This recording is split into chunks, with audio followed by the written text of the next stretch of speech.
and they chose Nicholas Nickleby. It's the most theatrical of all Dickens novels, so a very natural one to do. And on New Year's Eve, the Dickens family were invited to go and watch this production. It had been the talk of the season. New Year's Eve. I was 17. I didn't want to be in a theatre watching Dickens. Not in the gutter somewhere, so all the other family, all the uncles and the other generation, well, it's going to be terribly good. I can't wait to see how they deal with infant phenomenon. I did the whole teenage thing. Anyway, the show started. And within 5 minutes, I was absolutely hooked. It was perfect. This wasn't Victorian literature. This was sheer theatre, and I loved every second. The heroes were heroic, the villains were villainous, the pathos was pathetic, and I got me every moment. I sat on the edge of my seat and watched it to the end, devoured it. And as soon as I got home, I went and found a copy of Oliver Twist. I thought that was I'd better actually read to the end, and I read that. And then I read Nickleby, devoured it again, seeing the characters, seeing the situations. That night, New Year's Eve, 1980 into 1981, I became a born-again Dickens. Hallelujah. So when I came to adapt books for my one-man performances, Nickleby was the one I wanted to come back to. Firstly, for the same reason the RSC did it, because it's a very theatrical novel, it's a lot of fun. Secondly, because I wanted to pay tribute to the Royal Shakespeare Company. So this performance is not just a tribute to Charles Dickens' third novel, it's also very much a tribute to the RSC. And if any of you saw that production, you might well notice some familiar characterizations and setting of the scenes and that sort of thing. It might be familiar to you if you see that. So, the only slight problem I have, the RSC's production had a cast of 41. We've just got me. and their production lasted 8 hours.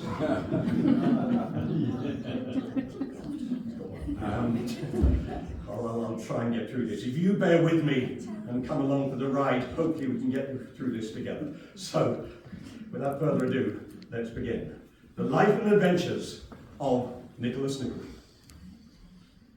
There once lived in a sequestered part of the county of Devonshire one Mr. Godfrey Nickleby, a worthy gentleman, who, taking it into his head rather late in his life that he should be married, and being neither rich enough nor young enough to aspire to the hand of a lady of fortune, had wed an old flame out of mere attachment, and she took him for the same reason. At length, after 5 years, when Mrs. Nickleby had presented her husband with 2 sons, and that embarrassed gentleman, impressed by the necessity of making some slight provision for his family, was seriously revolving in his mind a little commercial speculation which involved insuring his life and then falling from the top of the monument by accident, received one morning by the General Post a black bordered letter containing the tidings that his uncle had died and left him the bulk of his property. Mr. Godfrey Nickleby could scarcely believe these tidings. Oh.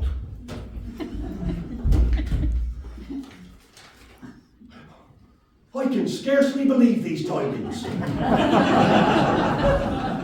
Closer inspection, however, revealed them to be entirely correct, and he was able to buy a farm. And when he died 15 years later, he left to his elder son, Ralph Nickleby, £3,000 in cash, and to his younger son, Nicholas, 1,000, and the farm. These 2 boys had often heard from their mother's lips long accounts of their father's suffering during his years of poverty, and these recitals made a very different impression on both.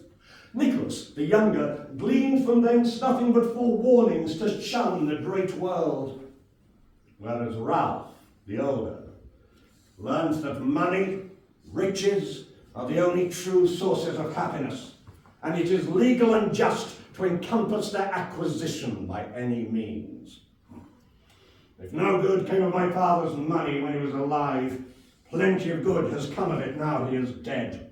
2pence paid for every halfpence lent. Noggs? Newman Noggs, you there? No, Noggs.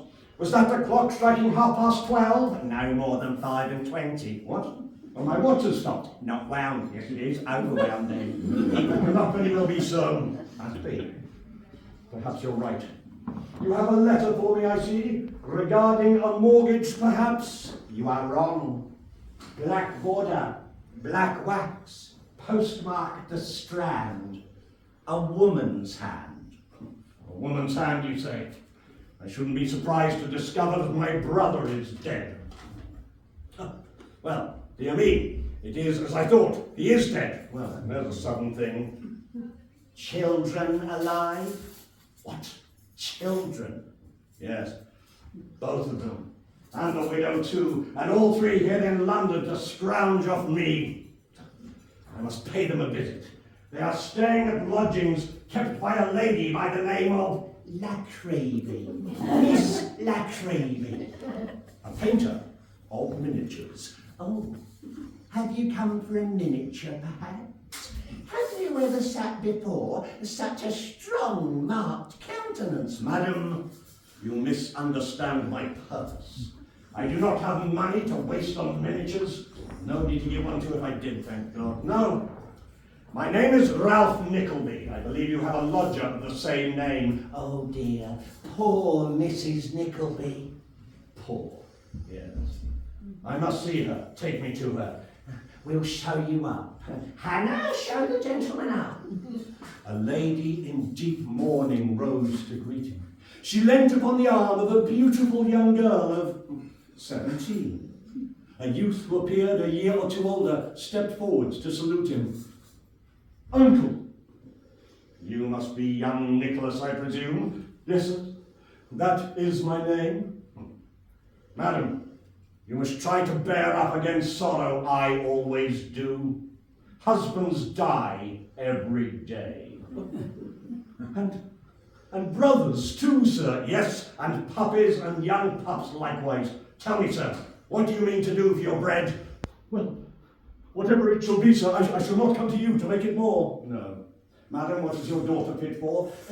Kate. Yes, Kate, do step forward so your uncle may see you there. Kate is very well educated. Good. Then we must have her appointed to some boarding school or other. And you, sir, this caught my eye in the newspaper this morning. You may thank your stars for it. Read. Yes.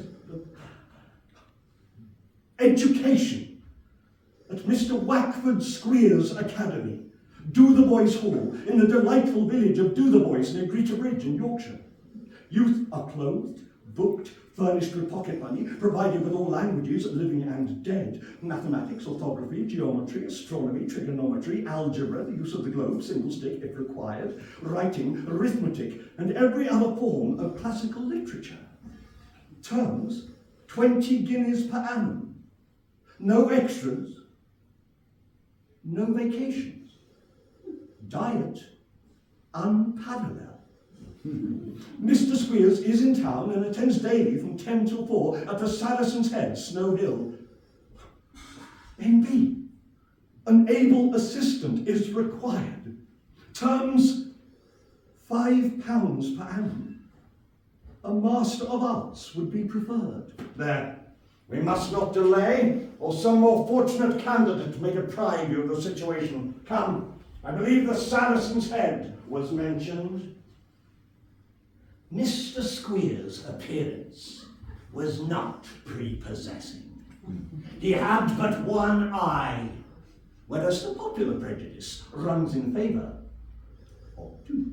Mr. Squeers, my name is Ralph Nickleby. Perhaps you recollect me. Aye.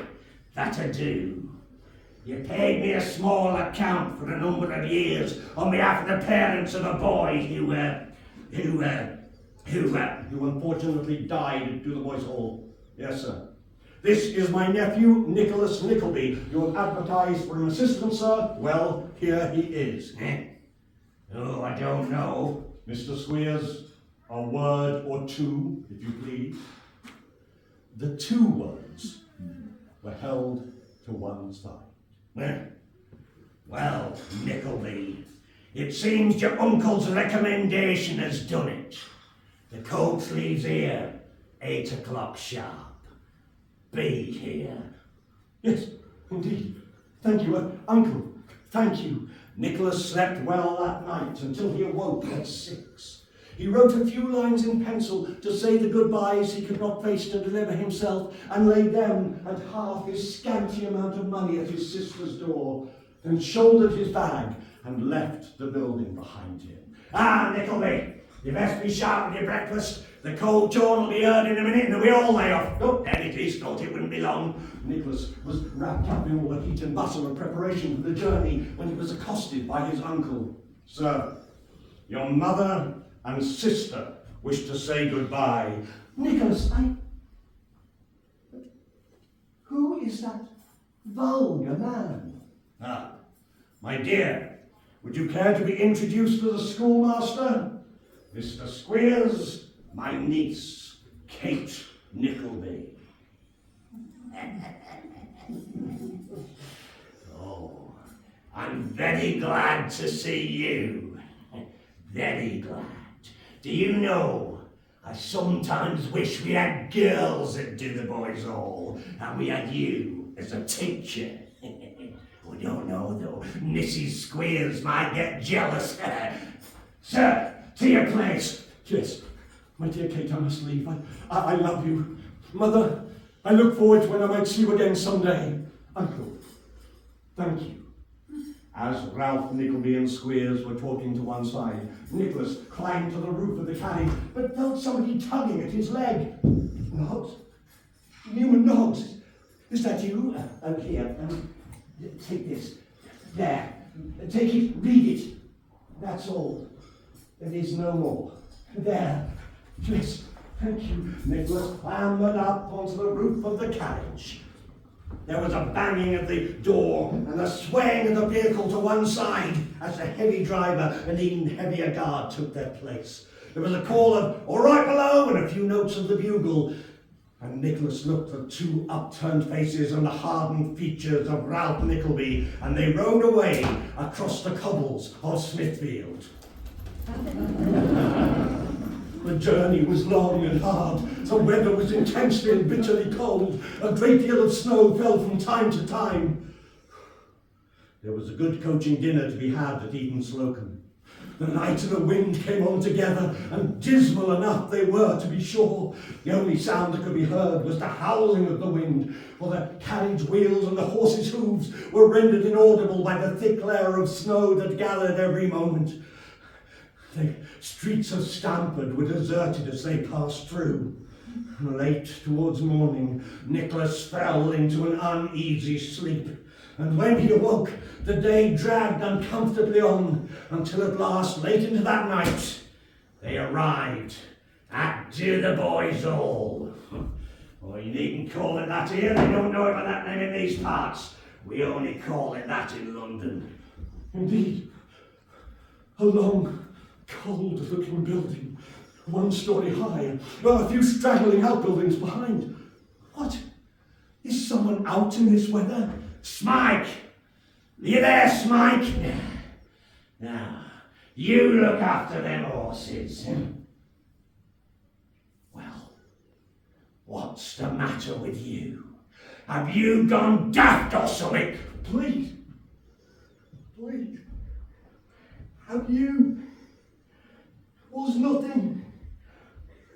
Has anything been heard about me? No, never will be neither. So here's a pretty go, A pretty go that I should have to look after you for all these years and not get a penny paid after the first 6, nor notice given. It's a pretty go, ain't it? That I should have to feed a great oak like you and not get a penny for it, ain't it? Eh? The boy looked into his questioner's face. He put his hands to his head as if making an effort to recollect something. And then, breaking into a smile, he limped away into the night. Nickleby, come with me. I must introduce you to my wife, Mrs. Squeers. Time for bed, I think, my dear. Oh, this is Nicholas Nickleby, the new schoolmaster. We'll put you in your proper bed tomorrow, Nickleby, but for tonight we'll, Who's in Brooke's bed, my dear? Oh, in Brooks? Oh, well, there's Boulder, Jennings, Greymarsh, and, what's his name? Why, Brooks is full. There's a bed for you somewhere, Nickleby. I just can't call to mind where. 7 o'clock in the morning, sharp. Yes. Yes, indeed.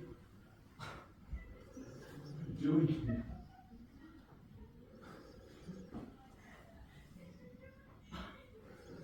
Newman's letter. My dear young man, I know the world. Your father did not, else he would never have done me a kindness when there was no hope of return. You do not, or you would never be bound upon this journey. If you ever need a place to stay when you are in London, they know where I am at the sign of the Crown, Silver Street, Golden Square. Newman Knox. Oh, P.S. If you should ever find yourself near Barnard Castle, they serve a fine ale at the King's Head. If you mention my name, I am sure they will not make you a charge for it. You may say, Mr. Noggs there. For I was a gentleman once. Indeed I was. Oh, you. Past 7, Nickleby. Tumble up. What? Has morning come already? Aye, that it has. And ready eyes too. Tumble up. Needing no further admonition, Nicholas tumbled up directly. The pumps froze, so you can't wash yourself this morning. I can't wash myself. No, not a bit of it. So you must make do with a dry polish until the boys break the ice. Now, help me on with my cloak, and I'll show you our schoolroom. There. Now, you follow me. This is our shop, and this is the first class in English spelling and philosophy. We'll get a Latin one up later and hand that over to you. Now then, where's the first boy? Please, sir, he's cleaning the windows, sir. Aye, so he is, to be sure. We go on the practical mode of education here, Nickleby. The regular teaching system. C-L-E-A-N, clean. Verb, active, to make bright, to scour. W-I-N, win. D-E-R,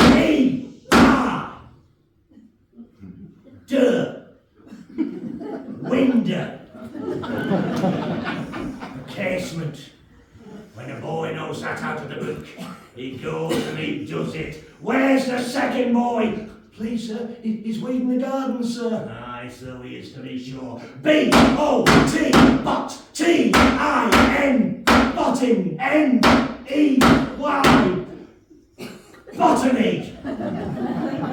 Noun, substantive, a knowledge of plants. When a boy knows that botany means knowledge of plants, he goes and he knows them. That's our system, Nickleby. What do you think of it? It's a very useful one at any rate. I believe you. Third boy, what's an horse? It's a beast, sir. Aye, there ain't no doubt about that, is there, Nickleby? I believe not. Of course there ain't. An horse is a quadruped. And quadruped is Latin for beast. Since you're perfect in that, boy, you can look after my horses and make sure you rub them down well, or I'll rub you down. That's the way we do it, Nickleby, and a very good way it is too. Now, you must take them little boys and listen to some reading, but idling about here won't do. Nicholas encountered the upturned face of Smike, who shrank away as if feeling a blow. It's all right. It's all right. I will not harm you. Here, take my cloak. No. I'm not cold, but you are shaking. Here, I'm not cold. Tell me, do you remember the boy who died here? No, I was not here, you know. But what of him? I sat with him, and then at night he called no more for friends to be with him. He said he saw faces about his bed. They came from home, he said, and he died at last, lifting up his face to kiss them. What faces will I see when I die here? They cannot come from home. They would frighten me if they did. Pain and fear. Pain and fear for me, alive or dead. There is no hope.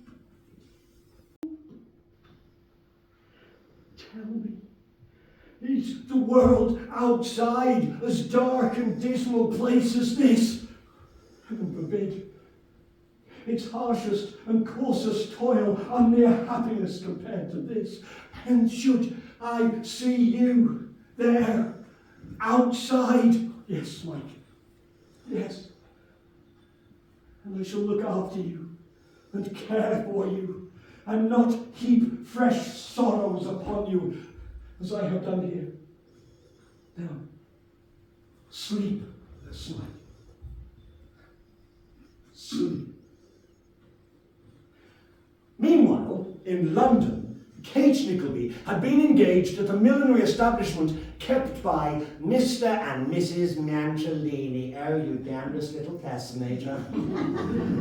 One evening after work, she was not a little surprised to discover her mother at the street corner in conversation with Ralph Nickleby. Ah, my dear, there you are. We were just this moment speaking of you. I have a small party of gentlemen with whom I'm involved in business at my house tomorrow evening. Your mother has said you shall keep house for me. I am not much used to parties, but as this one is of business, sometimes such fooleries are an important part of it. You will oblige? Of course. But I fear that you will find me awkward and embarrassed. Nonsense. You may come at any time. Take a handsome carriage. You will be paid. Next evening, in good time, or in bad time, as the reader may take it, the milkman was dispatched to fetch a coach from the nearest stand. Kate seated herself inside and went away in great state. And the coach and the coachman and the horse rattled and jangled and tumbled and cursed and swore together until they arrived at Golden Square. She was perfectly absorbed in amazement at the richness and splendour of the furniture, the softest, most elegant carpets, the most exquisite pictures, costliest mirrors, articles of richest ornament. Presently, she heard a series of double knocks from the adjoining room, and after each knock, a fresh voice was heard. At last the door opened, and Ralph Nickleby presented himself. I couldn't see you before. I was greeting them. Come, I shall introduce you. But uncle, are there no ladies present? No. I don't know any. Come, meet my guest. Gentlemen, Allow me to introduce my niece, Kate Nickleby, Lord Frederick Verysoft. Oh, what the devil! Oh, how do you do? Devilishly pretty. Oh, I am very happy indeed. Introduce me then, Nickleby, said another gentleman, lounging with his back to the fire. Sir Mulberry Hawk, my niece, Kate Nickleby. Dinner was called. Gentlemen, you take your dinner. Do not concern yourself with Miss Nickleby or me. I fear we shall make most indifferent company. Poor Kate sat perfectly silent. She scarcely dared raise her eyes, lest they should meet the admiring glances of Lord Frederick Verysoft, or the bold looks of his friend, Sir Mulberry Hawk. Why, here is Miss Nickleby, wondering why the deuce somebody doesn't make love to her. No, indeed, I shall hold any man £50 that Miss Nickleby can't look me in the eye and tell me she wasn't thinking so. No, please, Uncle, pray, do not let me be the subject of a bet.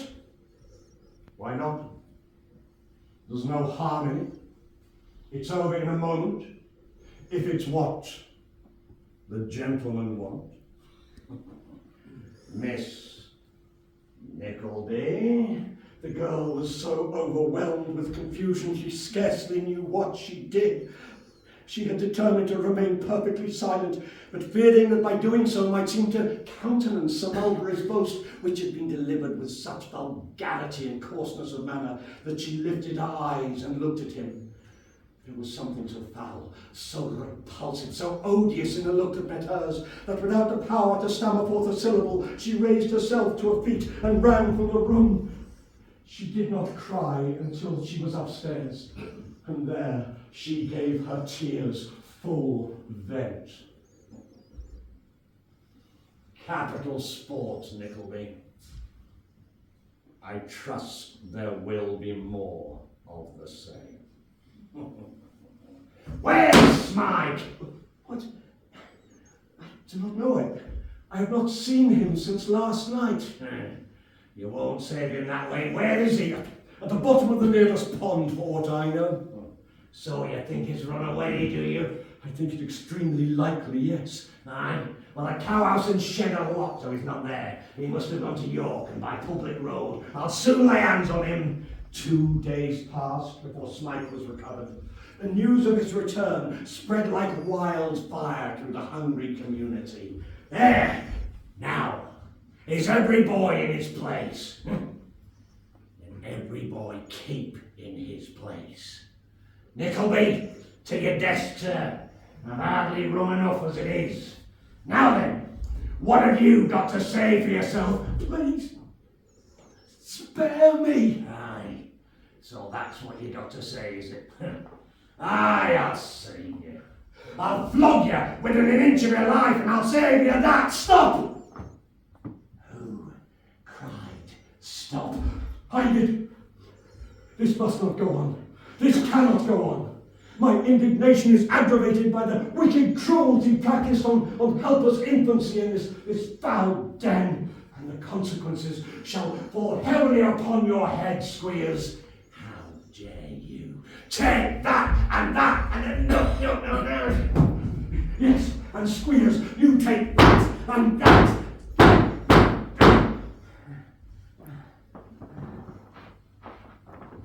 Having brought affairs to this happy termination, Nicholas shouldered his bag and left the school behind him. He did not travel far that day, but stumbled into an empty barn and there fell into a light sleep. And when he awoke, there was someone in here. Who's there?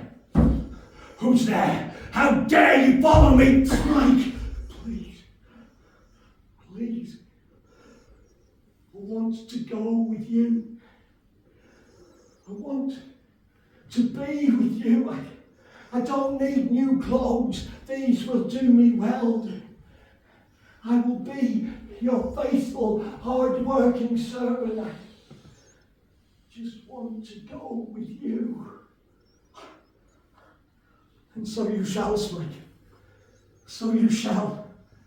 And the world shall deal by you as it does by me, till one or both of us shall quit it for the better. Come, Smike, we have a long walk. Smike, come. Come, we must walk to London. And Smike arrived in London, shoeless, footsore, jaded and fatigued, at the sign of the Crown, Golden Square, the home of their only friend. Noggs, my dear Newman Noggs, tell me, what has my uncle heard from Yorkshire? This letter arrived 2 days ago. I took a hasty copy of it. Perhaps you should read it. Yes. Sir, my pa requests me to write to you. The doctor's considering it doubtful he will ever recover the use of his legs, which prevents his holding a pen. We are in a state of mind beyond everything, and my pa is one mask of bruises, both blue and green. Likewise, 2 forms were stapled in his gore. We were compelled to have him carried down into the kitchen, where he now lays. You will judge from this that he has been brought very low. When your nephew, that you recommended to us as a teacher, had done this to my pa, and jumped on his body with his feet, and also language which I will not pollute my pen with describing, he then assaulted my ma with dreadful violence, dashed her to the earth, and drove her back comb several inches into her head. A little more, and it must have entered her skull. We have a doctor's certificate that if it had, the tortoise shell would have affected her brain. Me and my brother were then the victims of his fury, since when we have suffered very much indeed, which leads us to the harrowing belief that we have received some injury in our insides, especially as no marks of violence are visible externally. I am screaming out loud all the time I write this, and so is my brother, which takes off my attention somewhat, and I hope you will forgive mistakes. The monster, having satiated his thirst for blood, then ran away, taking with him a boy of desperate character that he had excited to rebellion, and a garnet ring belonging to my ma. My pa begs that if it comes to you, the ring may be returned, and you will let the thief and assassin go. For if we prosecute him, he'll only be transported. Whereas if we let him go, he's sure to be hung before long, which will save us all the trouble and be much more satisfactory. Hoping to hear from you when convenient. I remain yours, etc. Fanny Squeers. Oh, P.S. I pity his ignorance and despise him. Smike, we cannot remain in London. We must go to a seaport, to Portsmouth, and there, if no other employment can be discovered, well, we can board a ship. I am young and active, I can be useful in many ways, and I'm sure so can you.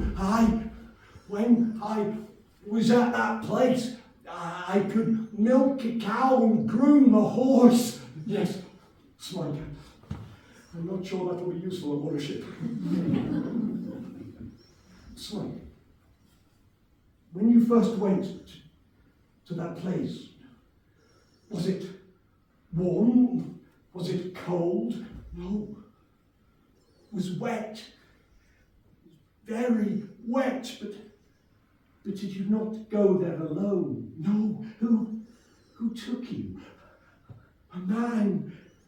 A dark, withered man with staring eyes. They told me so at school, but I remembered. I was glad when you left me there, for he frightened me. And you remember no woman, no kindly woman who called you her child and held you in her arms. No house, no other home but that house in Yorkshire. I remember a room, one room, the top of the house. There was a trap door in the ceiling. I hid my head under my clothes often, for it frightened me. We must walk We must walk to Portsmouth, the seaport. We must walk. We turned off the way, down a lane to a roadside inn, yet 12 miles short of Portsmouth. 12 long miles, said the landlord. Is it a good road? Very bad, replied the landlord, as being a landlord he would say. I scarcely know what to do. Smike must be fed. But I have no money. But we need to get... I don't know what to do. Oh, look. There's a gentleman in the back parlour what's ordered hot beefsteak pudding and potatoes at 9. There's more of it than he can manage. You can sup with him. Here, come. I shall introduce you to Mr. Vincent Crummles.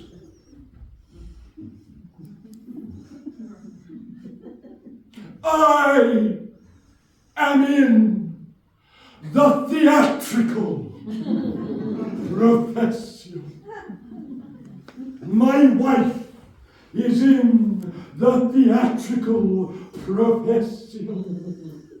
My children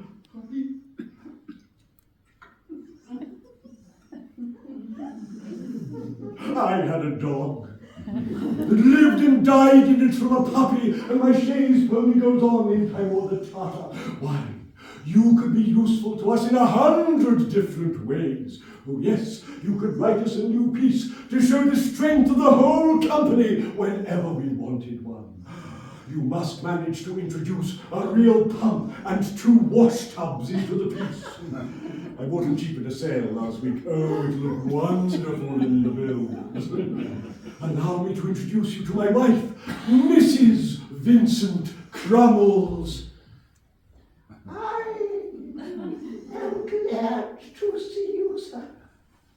I am glad to see you, and more happy to welcome you as a promising member of our corps. And this, said Mrs. Crummles, crossing the stage as tragic actresses cross when they obey a stage direction. And this is the other. You too are welcome, sir. An acquisition indeed. As Mrs. Crummles recrossed the stage, there bounded onto it a little girl in a dirty white frock, who turned a pirouette, cut twice in the air, turned another pirouette, then looked off to the opposite wing, and bounded forwards and 6 inches of the footlights, where she fell into an attitude of beautiful terror.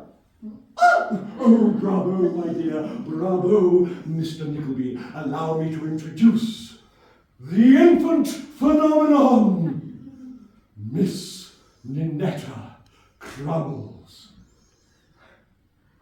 Your daughter, my daughter, the idol of every place we go into. Why, sir, we have had complimentary notices about this child from the nobility and gentry of almost every town in England.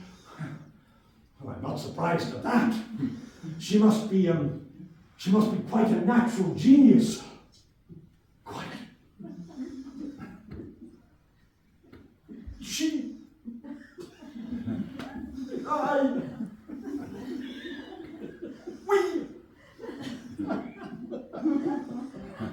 Language was not powerful enough to describe the infant phenomenon.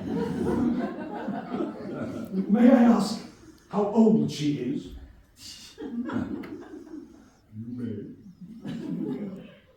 She is 10 years of age. Not more, not a day. It's extraordinary, and indeed it was. For the infant phenomenon, though short of stature, had a comparatively aged countenance, and had moreover been precisely the same age, certainly for 5 good years. Excuse me, said Miss Snevelicci, a member of the company, sidling up towards Nicholas, but did you ever play Canterbury? No, I never did. Oh, I once worked with a gentleman in Canterbury. So very like you, I was certain it was the same. Oh, you will think me foolish. No, I see you now for the first time. I should never have forgotten it. Oh, how very kind of you to say so. Now I look again. I see you do not have the same eyes as the gentleman in Canterbury. You would think me foolish for taking notice of such things. No. How could I be flattered, other than flattered by your attention in any way? Oh, you men.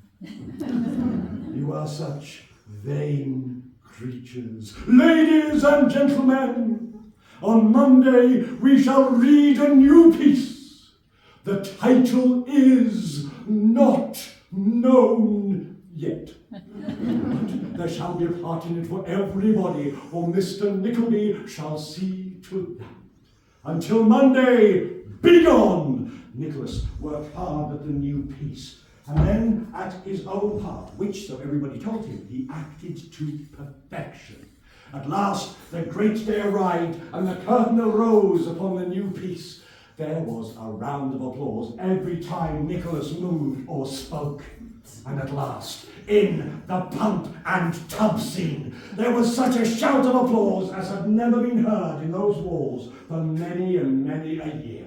Success, both of new piece and new actor, was complete. Oh, bravo, Mr. Nickleby, bravo. From here we shall travel to Winchester, and then to Ryde, and then to... Mr. Collins, I have received a letter from London from my sister, and I fear that before we even leave this place, my contract with you will be closed. Closed!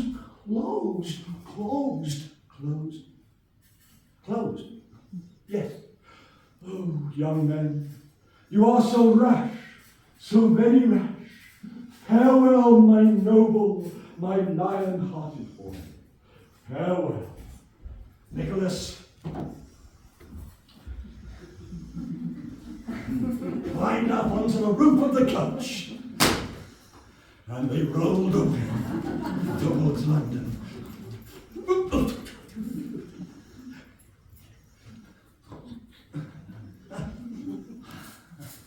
London at last, Smike. I thought we should never reach it.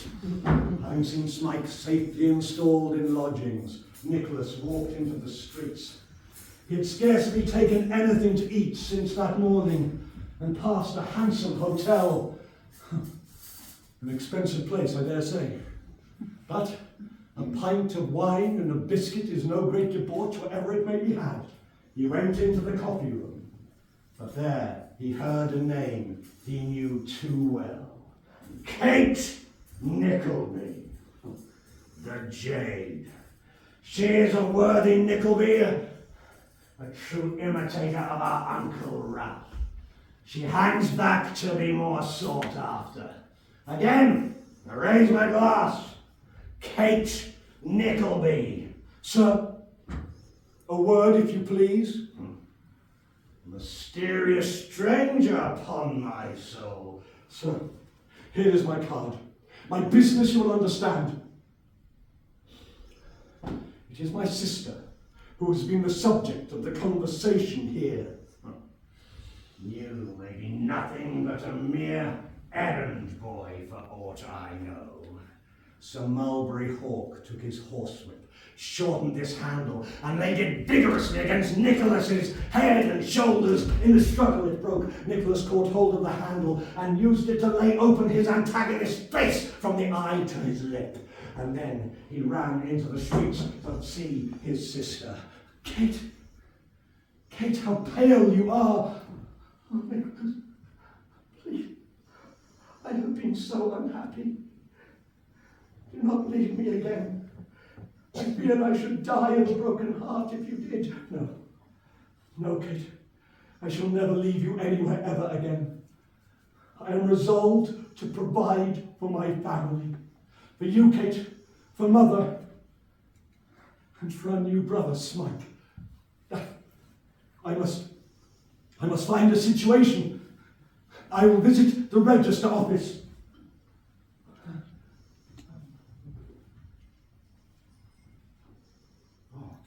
You are in mourning, I see. Who have you lost? Oh, my father. Oh, terrible thing for a young man to be without a father. Widowed mother, perhaps? Yes. Brothers, sisters? One sister. Oh, And you an educated fellow too? Terrible thing. you must come with me. You must come with me. Yes, come. Keep up. No. Around here, I'm there. Keep up with me. And here we are at the Cheerable Brothers. In we go. Tim Linkinwater. Good day, Mr. Cheerable. Tim, is my brother in? Yes, Mr. Cheerable. Ned, brother Ned, do you have time for a word, or are you perhaps a little busy? Come in directly. Ned. Charles. Ned. Charles. Ned. This young fellow is Nicholas Nickleby. Now, Tim Linkinwater is getting old, but you need not say another word. Tim Linkinwater, will you step this way?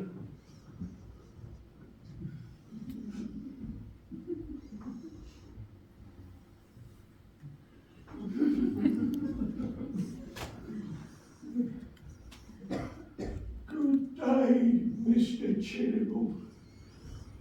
Good day, Mr. Cheerable.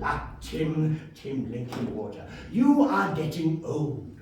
So we have decided to take this young fellow into our counting house to relieve you of some of your more onerous duties. No. Oh, my dear brothers Cheerable, thank you. And so it was that the poor Nicklebys became social and happy, whereas the rich Nickleby was miserable and alone. Are you in? What do you mean by that, you idiot? There is somebody to see you. Well, show them in. You? I scarcely expected to see you. So, tell me, have you recovered from that scoundrel's beating? Aye, I've just done it. Now. Tell me, what was the name of the boy he took? Smike.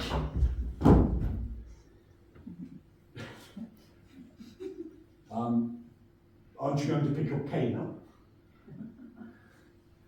I was hoping you hadn't noticed that. I hate it when you handle it.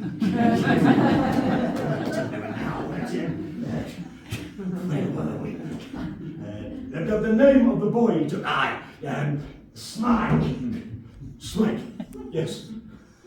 If I can lay hold of him through that boy, you lay hold of him any way you please. Later that afternoon, Smike was walking up Ludgate Hill. He stopped to look in at the windows of a jeweller's shop, but heard the clock striking 8:75 and hurried on, but felt himself being violently brought to with a jerk. Hey, here's a pretty go, eh?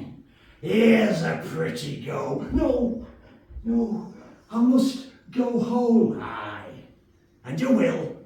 So you will. Home to Do the Boys Hall, in the delightful village of Do the Boys, near Greater Bridge in Yorkshire. You come with me! That night, so full of pain for one poor tortured soul, gave place to a bright and cloudless morning, which saw the arrival of the North Country mail coach. There was only one outside passenger, a burly-looking countryman. He clambered down from the roof, opened the door, took the proffered hand of Fanny Squeers, and together they walked to the inn. Ha! Fanny! Hey, You'll never guess who I've laid hands on. Oh, not Mr. Nickleby, no. Next best to him, no. You mean Smike? That I do. I've got him at lodgings, him on one side of the door and key on t'other. Come with me. That night, John Browdy slipped off his shoes and darted into the adjoining room. He clapped his huge hand over Smike's mouth before he could cry out, "Ouch! Now, dost thou know who I am?" No. Who are you? Who am I? Well, I live in Yorkshire. I'm half a youngster, Tilda Price, that's Fanny Squeers' best friend. I was with you the day man beat schoolmaster. You remember I walked with you on the road, it was very cold. I gave you food, I gave you some drink, I even gave you a coat. Now the sky was blue and there were no leaves on trees, but oh, it was cold. So I got a bit long-winded earlier in the plot. He edited me out. My name's John Browdy. Now you to know who I am. Oh, aye, help me. I will. Come with me. Out the door to the right. They won't see you. Now they're gone. Smike needed no second bidding. He went out and took the proper direction and was gone like the wind. Now then, where's Smike? You! Who are you anyway? Long-winded earlier in the plot, edited out John Browdy. No, it were you, weren't it? It were you that helped Smike escape. Aye, it were me. What am I going to do about it? Why, you dare you don't frighten me with that. Now be gone with you. Hey, waiter, let's have something broiled for me supper. Now this narrative may now embrace the opportunity of ascertaining the condition of Sir Mulberry Hawk when he received a visit from Ralph Nickleby. An accident, so you see. Yes.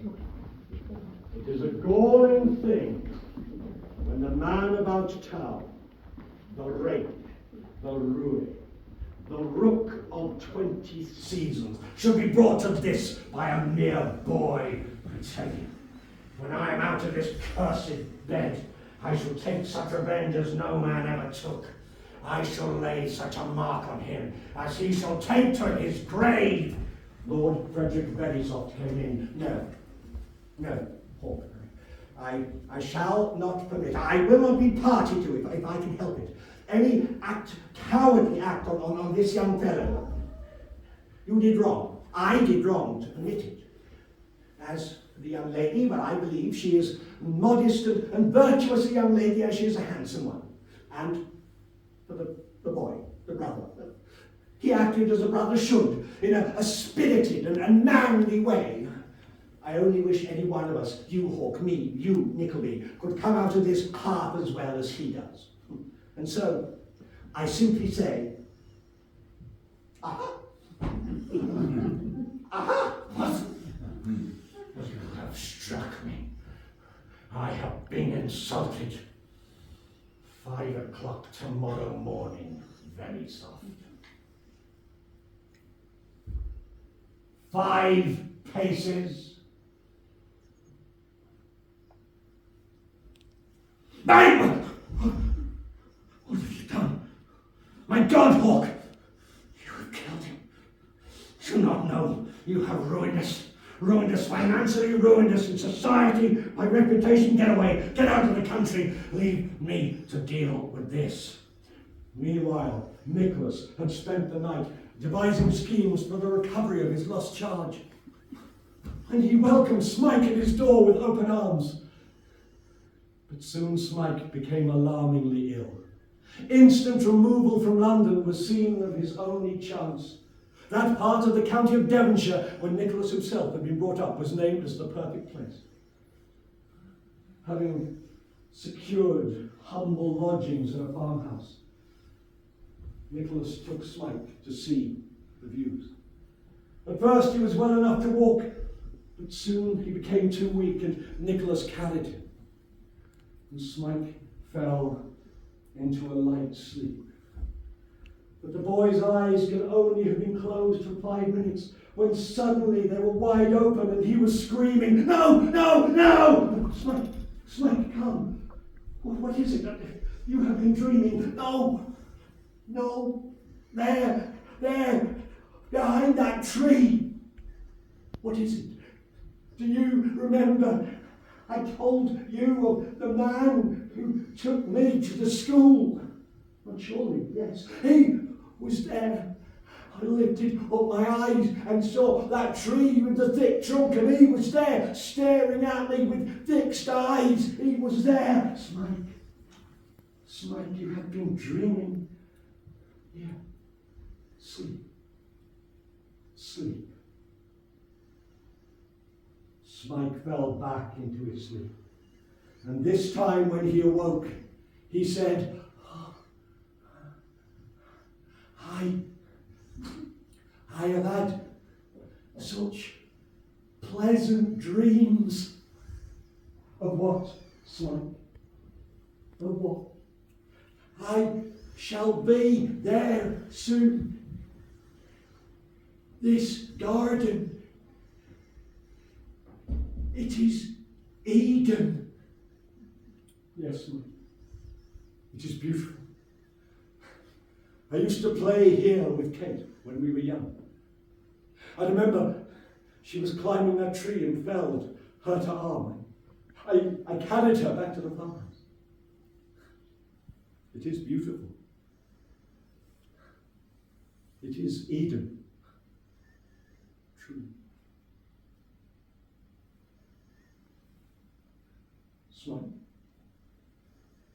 Smike, my dear boy, no.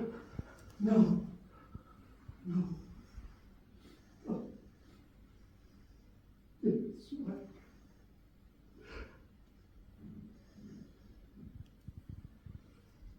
Meanwhile, in London. Who's there?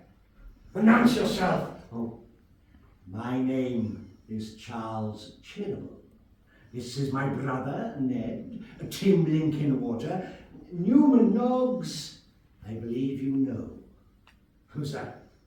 Who's that yonder in the shadows? Oh, that is Mr. Brooker. What? The disgraced usurer.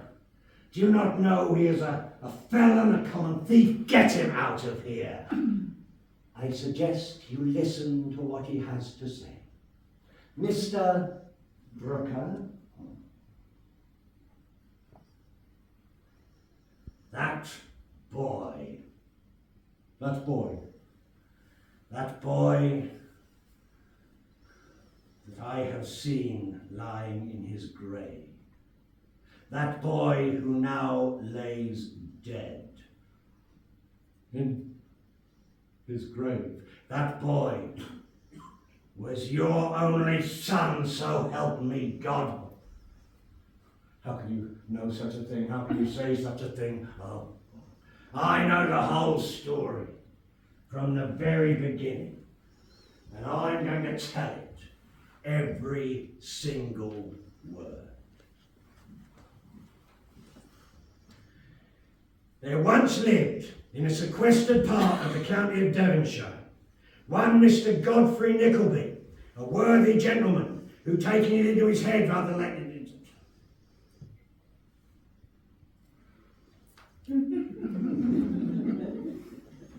I'll skip some of the dull bits. Ralph Nickleby, handsome woman, married. It's all about Kate Nickleby, bit dull. Child born. Quarrels, recriminations. Wife died. Child alarmingly ill. Only hope, removal from London. Oh, yeah. It was me what gave him the name Smike. It was me what took him to the school kept by the man Squeers. You knew nothing about it. I told you he was dead. I've not heard anything for all these years. Then I heard where he was, who he was with. Your nephew, Nicholas Nickleby. I couldn't make up my mind what to do. I followed him. I watched him in secret and then made up my mind to make approaches, but it was too late. The boy had died. Died in the arms of Nicholas Nickleby. Ralph left the building and stumbled blindly through the city streets. His own son, he had never doubted the story for a moment. My boy, dying, loving Nicholas, that is the worst. Without knowing how he got there, he stood before his own house door. He went in and blindly up the stairs. This room. A trapdoor. No, I can't bear it. I can't bear this any longer.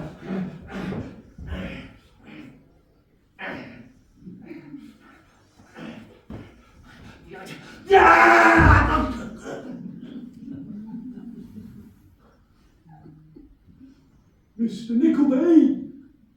Mr. Nickleby, you there? Well, he came in last night. I heard him. He was shouting something terrible. Here, knock down that door. Oh my God, look! The poor tortured creature's hanged himself. Cut him down, cut him down.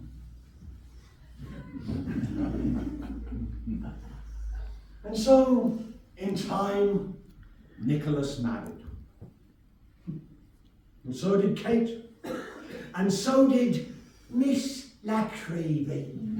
To Tim Linkinwater. At length there came a group of lovely children. The grass over the dead boy's grave was green, and trodden by footsteps so light that not even a daisy bowed its head beneath their pressure. Throughout the spring and summer, garlands of wild flowers wreathed by infant fingers were laid upon the stone. And when the children came to change them, lest they should wither and be pleasant to him no longer, they bowed their heads and spoke softly of their poor dead cousin. I hope you've enjoyed sharing the life and adventures of Nicholas.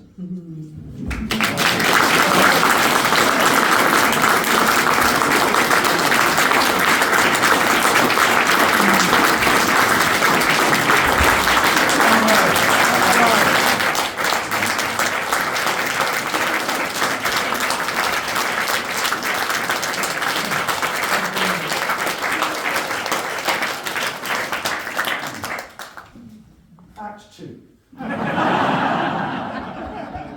It's been a real pleasure for Ian and myself, I know, to have been with you this weekend. It's been really special. Thank you so much for making complete this. A party is only as good as the guests that come to it, and you have been truly wonderful guests here. Thank you again to everybody at the Royal. It's been a really special time. You've looked after us fantastically.